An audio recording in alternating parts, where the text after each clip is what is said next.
Professor Williams. Professor Williams. All right, so I have my amigo back. We had this question regarding you guys posting something around about how a bill becomes a law, and we're in that Congress lecture right now, and wanted to allow you to continue to use the AI and try to again use it as a tool. I know Professor Williams here when he was working on his master's degree in public administration, Yep. public policy, Yep. public administration. He a couple of his white papers, his master's thesis dealt with integrating AI into policy building. Yep, absolutely. Yeah, specifically into the public sector, but still, AI is certainly growing to an extent which just cannot be stopped either way. And to see it kind of formulate into policy building is pretty astounding. I mean, you have to admit it's pretty cool, although it is cheating in some aspects, but we won't go down that rabbit hole. Yeah, I can see it as a tool, particularly in budgeting, where you can really get, and I have to assume that Doge right now is using AI to really look at budgets fully and to really get an idea as to where monies are going and money's coming in and trying to balance those out and recognizing maybe redundancies and actually asking, what it would take a human being to kind of sift through and keyword to try to find redundancies in the budget would be very difficult, where you could really put that information or run that information through some type of an artificial intelligence, large language model that could say, okay, these are clearly similar, and then pull that information out in minutes versus it's perfecting our spending ultimately. And that's the cool part of it. Yeah. I think. Yeah. And I do appreciate what Doge is doing. I get the concern regarding oversight. I'm a firm believer that when you elect the president of the United States, the president is the CEO, and there is like a CEO of any company, and the CEO is answerable to the board, and the board is answerable to the shareholders. Absolutely. And in that structure, you and I, as voters, are shareholders, right? And the board technically would be your legislature, your representative. So the president is accountable to the board, which is the legislature, and the legislature then sets policy and direction that is then to be executed by that president. Yep. But then, as long as it's legal, right, and in our case constitutional, underneath the president, how he chooses to have that done to meet what is really a partnership in vision. Right, president proposes, the legislature, because again, this is the same way a CEO of a corporation would work with their board as well. Absolutely. And so to that point, when we talk about being accountable, if the president of a company is not doing the job that the board has asked them to do, they can pull that president. Yeah. And we have that formal process in place as well. It's impeachment and removal. Yep. So I think in our checks and balances, if we come to find that the president does not have the support of the people, i.e. through their legislators, then that's the way you'll stop the president. I'm not necessarily sure that stopping the president with the courts and the quote unquote lawfare is the way that you would go about stopping the president. And we had this conversation in class, but all my students in all classes will hopefully see these videos. And so that was something that I think was germane. However, we're talking about these different posts that you put down. I loved them all. I mean, they were great. I mean, and again, the ability to look right with AI's help at how full and complete your submissions are versus I've asked these questions before in the past to students, asking them to, put together what they would think would be a good bill, and then ask them to, what the cost would be, what the timeline, who would be for it, who would be against it. Yeah. And they have to actually do that work of gathering information. In fact, I would have them use the Michigan legislature's website. Yeah. Which it used to be when I was, it still is, actually, it'll take you there, but it's Michigan Legislature, one word, michiganlegislature.org, will take you to, I think it's like legislature.mi.gov, I believe, or something like that. Yeah, it should be. I mean, it updates every few months or so. So you have to keep up on that. But it should be that. So and you can search bills. In fact, I'll pull some of those up in class. But for those who don't have me face to face, you should get into that website. Again, if you just go to michiganlegislature.org, it'll take you to that. I believe it's milegislature.gov or legislature.mi.gov, but it'll take you there, and then you can kind of surf around. You can look at different bills. And then I would have students say, okay, so if you have some bills, kind of look through, see if there's something similar. You can even cheat, so to speak, and adopt one of those bills as your own. You have to kind of come to own it and understand it. And then oftentimes in the legislative analysis piece, the House fiscal or the Senate fiscal will take a look at the bills and will tell you what's it going to cost, who would be for it, who would be against it, which is an interesting, again, kind of a thumbnail view of a bill before it actually gets to the floor. It might even get to the governor in your case, talking about the state level. So the one it's very intriguing to me, being in education, was actually the first one I read again. And that was Daniel Crane's bill, which is about the states recapturing education, or another way to put that, the federal government eliminating the U.S. Department of Education and returning education fully back to the states. And that's a little bit of a tough row to hoe, because the legislature, together with the executive, created that department, the Department of Education. So without the legislature officially, I guess, ending the Department of Education, there will be a Department of Education. However, what the president can do is the president can say, okay, these functions of this department can be pushed to a different department, right? So if it's an issue on civil rights, we have a civil rights department. If it's an issue regarding busing for kids, we have a transportation department.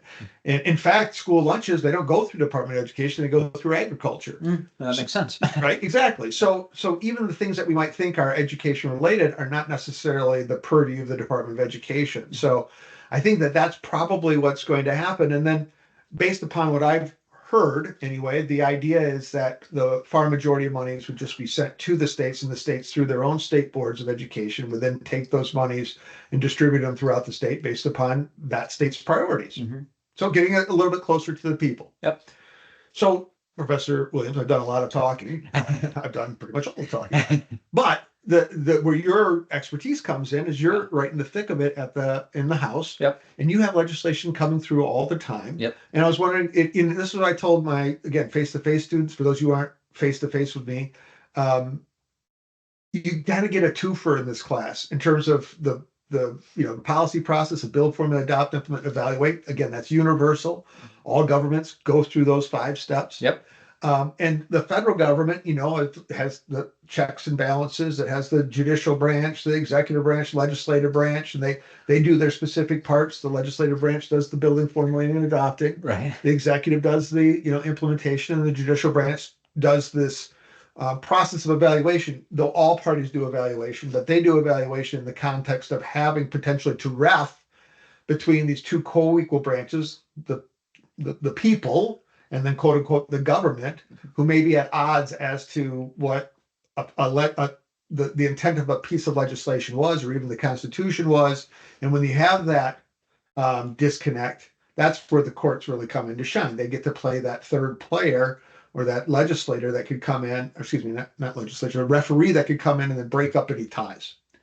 So, but the idea of a twofer is that the state legislature has a legislative branch, an executive branch, and a judicial branch. It has the state House of Representatives, a state Senate, the governor, who oversees the government, the governor, the bureaucracy, and then we have a state Supreme Court that deals, works in that area of being the referee between the two branches, and applying the state constitution to the actions of the legislature and local municipalities to ensure that they can do what you and I, as the citizens of the state of Michigan, have restricted our government to doing. So, having said all that, what's a typical process for you when it comes to legislation and bills coming in? And if you can kind of give some insights. And I know that you're working front desk and starting to work back desk. That's correct. Right? But I mean, in terms of building legislation, it's exactly like it is nationally. I mean, it's just in a smaller format. But I mean, you're building policy once, constituents of a certain area propose to introduce some sort of legislation. The representative will bring it up if it deems its importance, and ultimately they'll kind of draft something up, and then they'll send it to someone who is more of a professional that can word it a little bit better and create a blueback. Right. which has all of the language perfected and whatnot, and then Inside lingo, yeah. yes, and then they'll send it through, and it'll eventually go to committee. But you know you want to do your research with LSB, Legislative Service Bureau, first to make sure that it fits the background and whatnot. Insider info. So some of the keys to pick up on here is, one, a legislator doesn't typically write their own legislation. Correct. Yes. They'll have an idea, right? And that idea may be theirs. It may be a constituent calling in and we say, hey, could we do this? And it's like, yeah, no, that's a pretty good idea. We should do that. And more often than not, I would say probably, I don't know, I would say 75% of the time. I mean, the legislator's going to have their own ideas, clearly. Right. But 75% of the time, it'll be a lobbying group, right? Mm-hmm. An organization that says, hey, can you carry this for me? Yeah. And the other thing to be cognizant of, just like at the federal level, is that our legislators sit on committees themselves. Mm-hmm. And so depending on the committees they sit on, that may make them powerful in certain areas of the government. So for example, we have an education committee. Mm-hmm. And so this Daniel's legislation, I encourage you to take a look at those who are in my face-to-face class, but those who aren't, it was basically, again, about returning the education back to the states. You can imagine there's an education committee. There's one at the House level, Senate level. There's also appropriations as well as policy. Yep. And so their hands would be full on trying to kind of corral these monies coming in and dictate where they go. So again, it would reflect the interest of the constituents and the party in control and all of that. Mm-hmm. But it was important, I think, what you said about legislators don't really write their own legislation, but it is their legislation. Yeah. Right. I mean, make no mistake about it. Now, leadership may come and ask a legislator to actually run a piece of legislation. Absolutely. And two or more legislators may say, I'd like to run this. And leadership may say, okay, this particular representative, they may, so this is a high profile bill. We're going to get it through for them. That gives them something to run on when it comes around for election time again. Mm-hmm. And so you look at vulnerabilities. I mean, there's a lot that goes into determining who may ultimately author the bill and then what the bill ultimately may say at the end of it. Well, and a lot of times, those bills actually get stolen from other legislators, and then they ultimately take the credit for it. And now it's a question of, okay, do we put this through even though the other party has brought it up? And so again, some insider baseball, right? So we know that we have two parties. It's a two-party system for the most part. I don't know if there's any independents who actually hold any legislative positions. I think it's all Republicans or Democrats, right? Yeah, not at least not for our state. No. Yeah, right. Correct. Right. We think in terms of 50 states. Yeah. But the federal branch does have a couple of independents or individuals who ran as Democrats, but then I'm thinking of Kristen Sinema from Arizona. She basically renounced the Democrat Party, but she still caucused with the Democrats, so she was still accountable, or she would still be, you could count on her vote as for more often than not to vote with the Democrats. Same is true with Bernie Sanders. Technically, he's not a Democrat. He's a Democrat socialist, kind of a party of one, but he caucuses with the Democrats. But in your situation, I think you were interning. No, you weren't. You were actually working for a different representative, and she had a piece of legislation that she was running with, but the Democrats had the majority. Yeah. And basically they could, because the majority, when you have the majority, you control the process. Yes. When bills get introduced, when they go to committee, the committee agendas, who's on the different committees, the majority really has a lot of power in terms of process.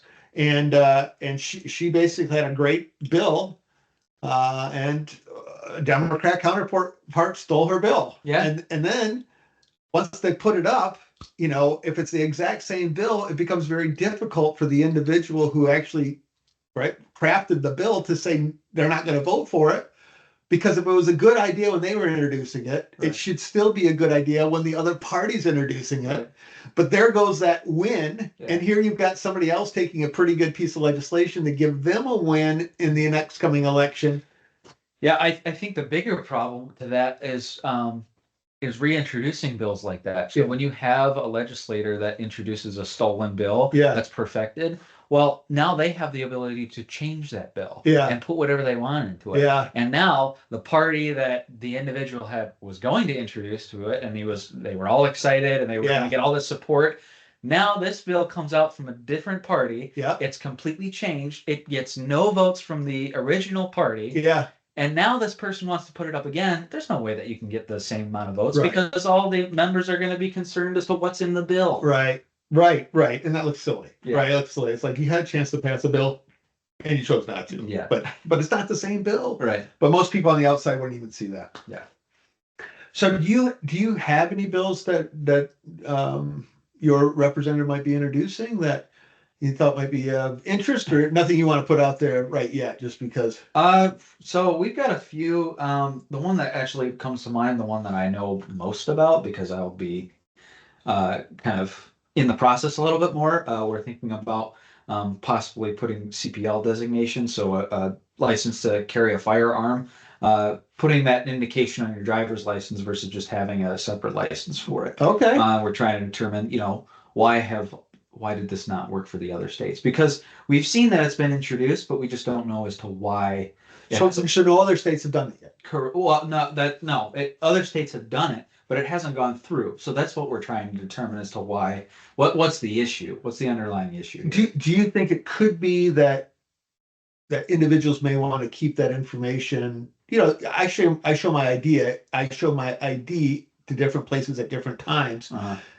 Not necessarily to a police officer for speeding or something like that, right? You know what I mean? Yeah, show you my ID. And maybe they just would want to keep that information private. I mean, it is concealed carry. Right. You and I haven't really talked this all the way through, but that may be something where if you keep those two things separate, not on your ID, and my ID goes out to a lot of people. People will take a video copy or a Xerox copy of it and add it to a background check or something like that. Right. But yeah. That's interesting. Yeah, I don't know. We have to figure that You'll out. have to figure that out, right? But so you're seeing the sausage being made, Yep. right? And you're going to kind of work your way through that, and that may be it. It may just be ultimately be a privacy thing. That individuals may not want that information. They may want to be able to put their card away, or not carry their card, or have to have their card if they don't have their firearm with them. Right. Yeah, that's interesting. But you're working on legislation, so you're right at the beginning steps of that process. Yes. Okay. Yep. All right. And so just again, a little bit of chalk talk as we work our way through the process. So who came up with that idea? Was this Greg's idea? Or did somebody maybe from some So this is actually Justin's idea, who is the back desk, and ultimately that confirms the statement that not all legislators put up their own legislation. Yes. Most legislators don't put up their own legislation. Justin's worked with your representative for quite some time. Absolutely. And so he knows him well enough to know this would be something that your representative would be potentially interested in. Yeah, absolutely. Yeah. So, and then Justin's title would be legislative aid. Mm-hmm. Yeah. So he brought it forward. Okay. So the idea has come in, right? And this is true of any third party group may come in with an idea to a legislator, but the legislator themselves, they have to be the individual who ultimately introduces the legislation, right? Presidents don't introduce legislation. I mean, they have the bully pulpit. They can present a budget, but they don't really produce or introduce legislation formally. That has to be done by a legislator. Mm-hmm. And if it's a representative, it'll be done in the House of Representatives. If it's a senator, it'll be done in the Senate. Sometimes to speed the process along, the same bill will be introduced in both chambers at the same time and then crisscross, and then come back to ultimately be adopted and then sent on to the executive for implementation. And in that process, you had spoken about committees and committee assignment, and that's where the majority of work will get done on legislation. It'll be written up, right? One person will write it up, but before that bill becomes an actual bill, it makes its way to the executive for their consideration. There will be many entities looking at it, right? 2 chambers. But all individuals then, all legislators then are basically signing on to say, yes, this is my bill or it's not my bill. That's really what the vote is, right? And if you can get more to say this is my bill than not, then the bill gets moved along. If more people say we don't want this bill or this is not my bill, it gets shot down. Yep. So committees, you'll have testimony. There'll be smaller groups of senators or House members. They'll pass that legislation on. It'll come back to the full floor where more amendments and substitutions, something we'll talk about in class, can get added on, can totally change the bill, right? You were talking about a reintroduction of a bill. It can totally get changed depending on who's in charge. So the Democrats could have allowed that representative to introduce that legislation and then still substituted it with something totally different because they had the votes to do that. Yep. So again, like sausage being made, it gets ground through we'll say the House of Representatives, comes out of the House, whatever form it is, and it may look nothing like what the original representative had envisioned, but this is what the majority of that chamber said. Yes, this is our bill. Well, then he started all over again with a different set of eyes in a different chamber, the Senate in our case, and they'll take a look at it. And depending on if the House is of a Republican majority and the Senate's of a Democrat majority, or vice versa, or they're of the same party, that'll have an effect and impact on what bills get taken up or bills don't get taken up. And then they'll work their way through that committee. Again, more testimony, more eyes taking a look, more amendments, more substitutions. In the federal legislature, maybe a filibuster, cloture. And then if they have two versions that actually come out, and usually there'll be two versions that'll come out. We're watching the president trying to get to a budget right now. The House has their plan, the Senate has their plan, but they're not on the same page. So what will ultimately happen is the House will pass their budget, the Senate will pass their budget, and they'll go to a conference committee, generally speaking, a conference committee, where they'll try to hash out these two differences to get one cohesive bill. And if they get that one cohesive bill, now they've adopted. So building was what Professor Williams was talking about, an idea coming in. Formulation is everything after that, all the way down to that adoption. Yep. And then once we get to adoption, the legislature's job is basically done. Yep. They send it on to the executive. Now, we know that the Republicans currently control the Michigan House of Representatives. They don't control the Senate. And obviously, they don't control the executive branch. That election doesn't happen for a couple of years. Correct. So even if they had the Senate and the House, the president, the executive, or the governor in our case, has the ability to veto that election. And vetoing doesn't have anything to do with adoption. That's an important thing to remember. It has everything to do with implementation. It's because the executive implements, right? They carry it out. So what the veto is saying, I see the plan you've given me. I'm not going to do it. Right? The plan's been adopted. The executive is not going to carry it out. Right? That's like an architect drawing up the designs of a house, giving it to the builder to make that house happen. Yeah. And the builder saying, I don't like it. I'm not going to do it. Right? And the architect, they're like, what do you mean I can do it? We've given, this is what we want you to do. And the executive or the carpenter saying, I'm not going to do that. Yeah. Now, in our system of checks and balances, we give the legislature, same in the Michigan House and Senate, the ability to override that veto, right? So they can force the builder to build the house, or they can force the president to carry it out. But and that in and of itself is a bit of a daunting process. 2/3 of both chambers necessary for override of the veto. Mm-hmm. The executive could, on the other hand, just simply sign it and say, hey, I like this, we need to do it. Right? They could absolutely do that. They can do either or. Yeah. And again, this is where it's so interesting at the federal level right now, because you have the House controlled by the Republicans, the Senate controlled by the Republicans, albeit by a very, very thin margin. Obviously, the executive is Donald Trump, who's also a Republican, and a MAGA Republican. I guess we're branding Republicans now. And the bulk of the Supreme Court is made up of conservative judges, though we don't typically have what we would call Republican judges and Democrat judges, but conservative and liberal judges in terms of their interpretation of the Constitution. And conservative judges tend to interpret the Constitution along the lines of how Republicans would interpret the Constitution. And liberal judges tend to interpret the Constitution the way Democrats would typically interpret the Constitution. So, and again, there were great ideas, making transportation affordable, education affordable, child protective services, reining that in. An interesting one regarding selective service, being mandatory selective service for men and women. An issue of gender equality, which again, both Professor Williams and I looked at it and went, oh boy, what are we going to see here? Yeah. Because it's such a hot topic.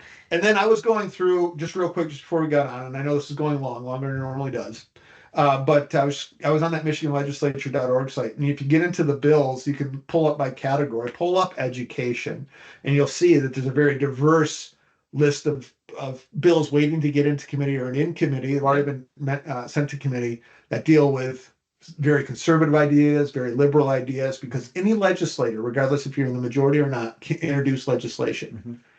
Some do it knowing that the bill has no chance to see daylight at all, Right. but it really reflects the interests of their constituents. Right. Right. So if I lived in a very rural area and I wanted to double the price of corn, I don't know, right?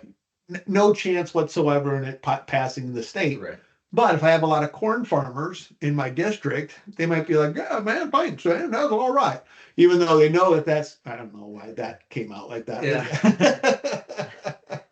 That's all right. From No. every neck of the woods. Yeah, no disrespect to our farming community whatsoever. But again, the idea being that you want to reflect your constituents, and so you're going to introduce legislation that would do that. All right. Again, I did the majority talking. I guess that's what you get for missing the last episode, if you will. Sorry, guys. Yeah. So I had to hold it all together. But this again, as far as lectures go, this is something that I've lectured over for a long time. And as far as having a good understanding of how the process works, right behind the scenes, that's where Professor Williams comes in, because he's actually doing it right now. Yeah, it gives you another lens into the process. So I mean, I'm gonna pull one out. We didn't talk about this at all ahead of time, but if there was a piece of legislation that you'd like to see introduced, what do you think it might be? Something that you... Well, I think one that I think would be most relevant right now, something with AI. So I really think that legislation is going to start to take off with AI, and it's going to become more prominent. But I really want to see where it goes. I want to see where we take AI, and I want to see how. So one of the things, actually, the Michigan Senate, they're putting up a bill that Senate workers and Senate staff members cannot use AI for any assistance in writing bills or writing letters to their constituents or whatever. I get the concern. That's not the way that it should be done, in my opinion. I really don't think it should be done in that. Wait. When you say don't think it should be done, that's legislation that should not be passed, or that's legislation that absolutely should be passed because you want a pair of eyes, somebody who can work with it. I don't think it should be brought up at all, because it's gonna, whether you are able to pass it. How are you going to be able to police it? And if it's passed, there are going to be multiple ways that AI gets around that. You know what I mean? That staff members ultimately are able to use AI for their assistance. Wow. So you're having similar problems in the legislature that I'm having in my classes. Right? Yeah. You guys should probably think about that a little bit. Yeah. Well, and you're obviously Professor Williams, not your 9-to-5 job, so to speak, is in the Michigan legislature, but you're also teaching classes as well. Yeah. And you've seen AI infiltrate your assignments, I'm assuming. It's not preferred, and you and I both get that, but we also understand that AI is going to continue to grow, and it's going to get harder to teach. Yeah. Well, it's going to get harder to put forth legislation to stop AI as well. So yeah.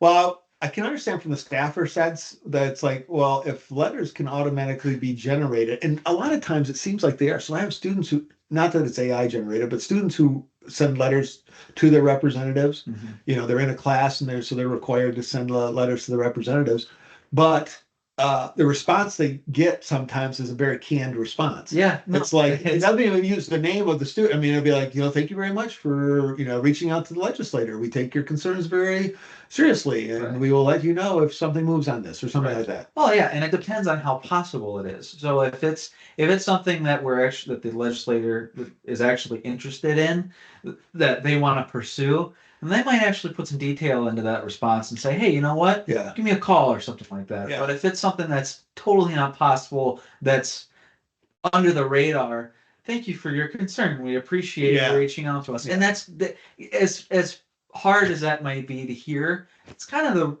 the realism that we live in, that the legislators. It's better than ignoring it. Yeah, right? Absolutely. Right. Yeah. I mean, it might not be the response that you want, but it's a response that you get. Yeah, that's true.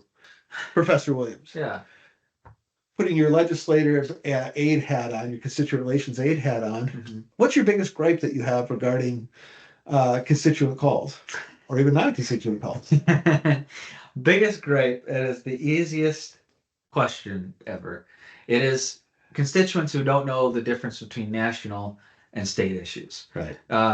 Or even local issues, you know? I mean, it's more so national. I mean, with Correct. National versus state. correct. But, you know, there could be locals that, you know, want to put something up locally that's more for the state. You know what I mean? Gotcha. But I mean, we get calls all the time about, you know, the concerns for Doge and Donald Trump's executive orders, and that's fine. At least you called your legislator. You didn't call the right person, but you called the legislator. But those are just things that we don't have any push or pull in, and if we do, it's very minute. So you're kind of just throwing a bag in the wind and just letting it Yeah, go. So, very good. Well, and not only that, I would recommend, if you want to truly be effective, think about the tenor of the question or the ask that you're going to have. Is it a conservative leaning question? Is it a liberal leaning question? And if you're looking for some action on it, you know, I wouldn't call a conservative representative up and start talking about, you know, expanding transgender rights or something like that, or or contacting a liberal legislator and talking about restricting transgender rights. Mhm. You know what I mean? Because you may get the, oh, okay, but you're not going to get movement on it. It's just you got to get enough support. You have to get traction. You have to get sponsors, individuals who will co-sponsor legislation. Remember that bill of one becomes the bill of the full chamber, Yeah. and then the full legislature before it ever gets to the executive. Yep. So you got to be a little bit right. You got to think a little bit strategically about who would most likely answer your call. All right. And certainly you don't want to call your state legislative office if it's a federal issue. Right. And you don't want to call your conservative state legislator if it's a very liberal federal issue. Right. Because you're just not going to get any traction there. It may make you feel good. You're the making the phone call, but it's just not going to go anywhere. So it's kind of a wasted effort other than the benefit you might get from feeling it. And I know that you're and rightfully so, all of those persons who answer the phone for the legislator are representing their legislator. Mhm. And in that regard, regardless of what your own personal feelings might be, you have to represent, right? Your job is to represent the representative. Correct. And so it's always going to be courteous. It's always going to be, informative. Right. But it would be probably more helpful if before those calls were made, individuals stopped and thought, Right. is this the right person to be calling? Yep. Yeah. Yep. And if they had our classes, right, Yeah, they would know. they would know. And with that, I think that's a pretty good place to end it. Yeah. Okay. I agree. Well, thank you, Professor Williams. Yes, thank you. Thank you, Professor Williams. I appreciate it. Awesome.